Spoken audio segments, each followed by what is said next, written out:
మాజీ మంత్రి ఎమ్మెల్యే మల్లారెడ్డి ఎన్నికల ప్రచారం అంటే వేరే లెవెల్ ఉంటుంది. ఆయన మాట్లాడిన వీడియోలు సోషల్ మీడియాలో వైరల్ అవుతుంటాయని అందరికీ తెలిసిందే. తాజాగా మల్లారెడ్డి వీడియో సోషల్ మీడియాలో వైరల్ అయింది. మేడ్చల్లోని నాగారం మున్సిపాలిటీ పరిధిలో ఎమ్మెల్యే మల్లారెడ్డి ఎన్నికల ప్రచారం నిర్వహించారు. ఈ ప్రచారంలో భాగంగా ఓ రైతు పశువుల పాక వద్దకు వెళ్లిన మల్లారెడ్డి బర్రెకు గడ్డి పెడుతూ నేనే మల్లన్నను, మీకు ఇంతకుముందు సేవ చేశాను అంటూ ఎమ్మెల్యే మల్లారెడ్డి పాత రోజులు గుర్తుకు తెచ్చుకున్నారు.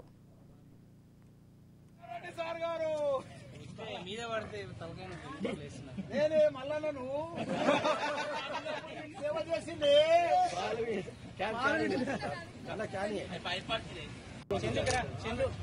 తినే